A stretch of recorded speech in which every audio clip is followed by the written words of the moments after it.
right, good morning to your Monday political cappuccino. Yeah.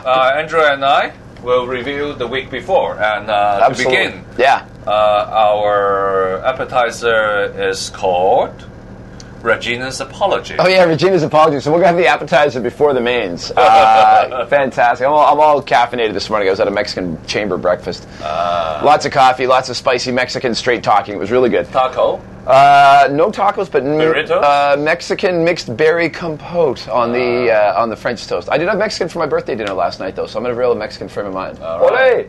Okay, Regina Ip.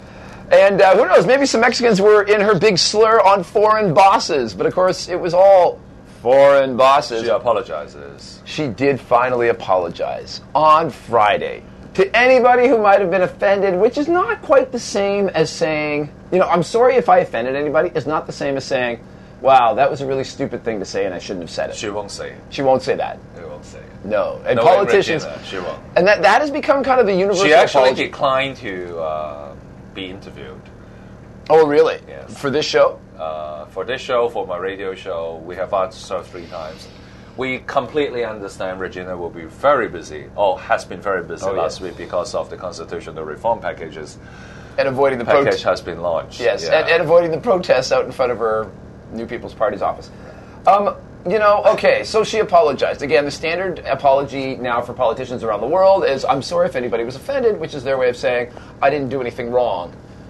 No blame on me. There must be something wrong. But have you read the statement by the Filipino Consulate General? Which came out before the apology? Yeah. Yes, not happy. Not happy, unfortunate choice of words. Very diplomatic. But I think the most damaging statement is that the Consulate General think that Regina's point of view or statement does not reflect the general sentiment of the Hong Kong people. Which is pretty damaging, considering she is an elected official. And the Philippines are saying that you did not represent the Hong Kong people, the people of Hong Kong. This is damaging. And they're a democratic country. For all it's all democracies are flawed, some more than others. But the Philippines is genuinely democratic, and so for them to make that poke is something else. Anyway, she didn't apologize to me. Yeah. Me, and by me, so in the apology she went on at length about domestic, I'm sorry about the Filipino community, and Philippines this, and Philippines that. Yeah. And yes, that absolutely had to be, and they were in the forefront of talking about it. But she did not apologize to the male foreign bosses, employers. The economic sexual predators. Anyhow, I made a round of calls to leaders of the international business community here, and their basic reaction, of course they're not going to make a statement, but their basic reaction was this. That was kind of it. Okay. So definitely aware of the issue. People are talking about it, but and now, even after the apology, and now whenever you walk in the street, people will put a special look to you then. Well, because they would wonder how do you treat your domestic helpers. Well, yeah, I guess if they are fans of Regina Ip, they very well might. But people who are not fans of Regina Ip are going to look at that and be like, oh, foreign bosses are on our side now. We've got a new ally.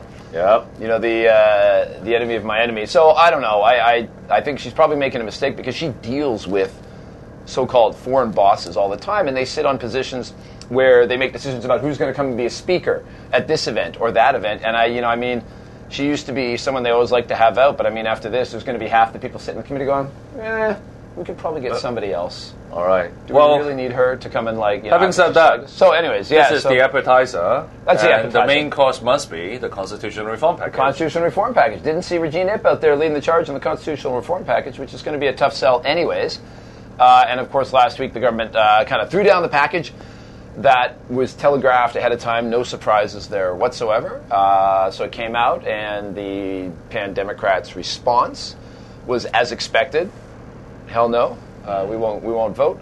And now they're out in the streets trying to sell the package. I had a little special something for my subscribers on this topic, my paid subscribers on Friday. But I was saying, you know what? Everybody knew what the results were going to be, and now the game is on to influence the 2016 elections. Oh, yes. You have been talking about that since 2 weeks ago. Yeah. But you know what? I think there's one major element that people may miss out on this package. a lot of people would say having half of the now it's called the nomination committee, right? So not the quick, election quick committee. recap. The proposal is if you can get 120 signatures, you're in the first stage of the process. That's what they call getting in. Getting in. So 10% of the nomination committee. Getting in. And then but then you have to pass a second hurdle, which is where the nomination committee all comes and votes again, and you have to get over 601 votes. Which is getting out.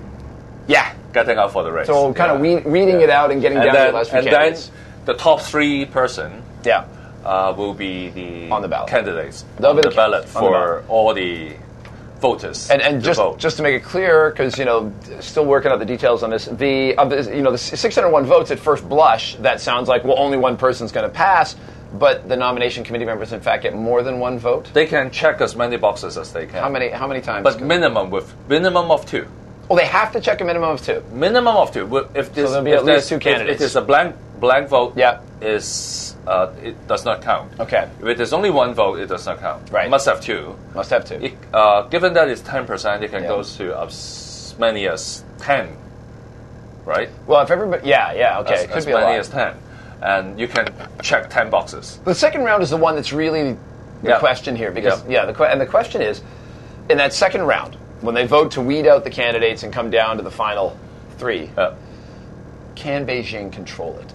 That's the question. They won't. They won't. It will be extremely difficult. Tell me why.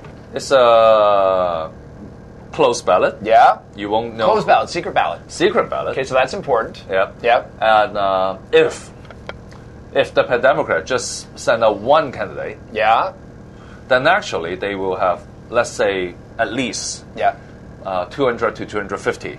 Yeah, okay, that can be relied nomination on committees under the current structure. And then if they want to have another 300 something more, if there are 2 candidates from the pro-establishment side, let's say one is more pro-communist and the other is more pro-business. Okay. Let's say. Yeah, let's say. Sure. Which is one is leftly inclined and the other is rightly inclined. Like, say, C.Y. Leung and Henry Tang. Oh, yeah. We won't say which is which. Of course, it won't be that. It'll be different candidates for sure. So let's say, Henry Tang's side wants to get rid of C.Y. Leung's side for obvious reason. Yeah. So what would they tell all the nomination committees? Vote for me, don't vote for him, but vote for the Democratic guy. Just check 2 boxes. One is Henry Tang, the other one is Albert Ho. Right, the Democratic candidate. Yeah, and because it's a secret ballot, they won't know if they have enough support. Yes. So with that in mind, the psyche will be, okay, I will make sure I will check Albert Ho. There's some electoral calculus that could go on here where pro-establishment people actively campaign to get the Democrat through. And actually, C.Y. Leung may not have enough checks compared with Albert. You see? Yeah. Do you not think that if I was a pro-establishment person and it was getting down to a final, would I try to arrange it so there was a pro-Dem and myself? Yes, if there's some behind-the-scene politics going on. Right. Okay. You see, there will be a lot of exchanges. Yeah, and you kind of wonder if there were, let's say, there were 3 candidates, 2 pro-establishment, 1 pro-Dem. Would Beijing then come down and be like, all right, listen, you pro-establishment guy, you're out. Just say, I changed my mind. I don't want to run for chief executive because I can't afford having you guys splitting the vote because you guys will lose. Of course, they can say whenever they like. But that could be the strategy. But it's a secret ballot. It's always goes down to a secret ballot. When it goes to the secret ballot, and especially you're talking about leaders in the pro-establishment camps. I mean, would they follow closely? Yeah. That's a big question. So you're saying there is a chance that Beijing would not be able to control the 1,200 votes in the second round that determined who the final candidates were? Yeah. That there's a chance that they wouldn't control it. Unless there's one way to control it. That Beijing only give blessing to 1 candidate. Yeah. Which they might very well do. Yes, just to make sure. But if they only give blessing to a candidate... But if they have only got 1 candidate, then everybody will vote for that. Then the next candidate must be someone from the Democrats or independent, right? Yeah, so then it is risky as well. You see? That's the tricky part. Yeah. If they send 2, they send out 2, then each must represent one of the fractions, right? Yeah. So let's say one is leftly inclined and the other one is rightly inclined. Then you split the votes. And then you have no control how the Pan-Democrats will play. You see? Yeah. That's the magic of secret ballot. So here's the, because political game. If they want to make sure it's only everybody votes for one candidate, they can just send one. You only send one through. But that means you can have two more. Actually, you may have two Pan-Democrats in that case. Yeah. You would think if the and kind of as you kind of figure out, what's our move, then they'll do this, then we should do this, and they should do that. When you come down to it, it only makes sense to put up one candidate for each side. Yes. The problem there, I think, is for the pro-Dems, because they can't control everybody. Yep. Right? They're going to have 2 or 3 other crazy guys who are going to show up and pull votes, split the vote, and who goes through? But you have the crazy guys, they won't get the major block of the votes. No, but they'll split the vote. They will split That's the vote. Why it's dangerous for the Pan-Dems, whereas there's tighter control on the pro-establishment side, and they would be able to say, oh, no, we only got one guy. And you are going to go through, and if they can put up as many as they want, we're happy to have them all on the ballot, come through the second round. So they split the vote, and we just end up with our guy. I can see that happening. But as you said, risky. It's risky. I mean, if people are really, really upset about the political climate, then they would just go for the Pan-Democrats. They would just vote out the pro-establishment. This is bizarre, because it means that the pro-establishment is out there right now trying to convince people, vote for this because we can lose. Yeah. And the Pan-Dems are out there campaigning against it, saying, don't get this package because maybe we could... No, because they're saying they can't win. Yeah. But you're saying the Pan-Dems actually might be able to win this. Even if they don't want to win. Yeah. Yeah, because the Pan-Democrats actually would be really, really worried to form a cabinet. I mean, considering they have almost zero governance experience. Yeah, but the people that win democracy are usually not the people that end up running the show. I understand, but you talk to the Democrats. Yeah. I mean, the Democrats, the Pan-Democrats, basically have no preparation if they win the election. Well, lots of lawyers, and that seems to be who wins democratic elections around the world. I know. But if you talk to them, they don't have the psychological state that they are going to take the reign. Of course, you are saying that once they take the reign, they have to be ready. Well, I mean, that's another story. 40 years in permanent protest mode. Yeah. It's hard to get out of that. Yes, I know. But I know. But they are not ready. But if they got elected, they have to be ready. But it's two different stories. Yeah, but that can be worked. But I'm trying to state the merits of the current system. You see, the current proposal. Yes. So you're saying that actually this proposal might actually have some uncertainty in it, which means it would be actually kind of generally democratic. Yeah, for Beijing. That Beijing can't ultimately control it. Exactly. And the Democrats are out there on the streets trying to tell people Beijing can control it, and therefore it's not democratic. It's not the real deal. Because they're afraid maybe it is risky. Maybe Beijing can't control it, but they don't think that they can compete. Yeah, they don't think that they can compete. They don't think, which according to our little calculus we just read. Yeah, they don't think that the pro-establishment would be split. But actually, we have seen. But the Democrats we have seen the pro-establishment has become so fragmented right now. True. Yeah, they're more fragmented than they used to be. Pan-Dems have always been fragmented. Not always, but mostly recent history. So So bottom line, what do we got? Pan-Dems are out there trying to sell everybody that Beijing can control it. The pro-establishment is out there trying to sell people on Beijing can't control it. But the fact of the matter is neither one of them are going to budge. The Pan-Democrats we're basically going to have the same system, right, come 2017.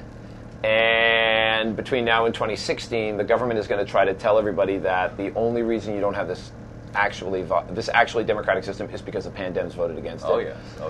And we're going to find out, how that plays out in the 2016 elections. Who can sell the message? If you have a clear head, what you should do, or what the Pan-Democrats should do, is to try to talk to the pro-business side. Yeah, and bring them around. Absolutely. Because or the pro-business party, the Liberal Party, outreach to the Pan-Democrats, to disaffected Pan-Democrat voters, saying, "Hey, we may be pro-establishment, but we do criticize the government sometimes." And if they go to their base and expand it, right? Because the other thing the Liberal Party can say is, "Hey, the FTU, the unions, are trying to expand their percentage share of LegCo. Do you really want that? You got to back us. Exactly. So I wrote a thing about what their new electoral strategy should be for my subscribers, and who knows. In some sense, it's kind of like a class war now, if the current proposal got through. Yes, as you say, if the Pandems consistently throw up very redistribution, socialist-type candidates, which most of them seem to be, with a couple of notable exceptions, then you get a pro-business candidate who's also kind of establishment against a very left-wing, But it's not as close as we think. You see, it's not as closed down as we think. Yeah, I mean, because now that you can check as many boxes as you can, you're saying so. All things can break loose. You see.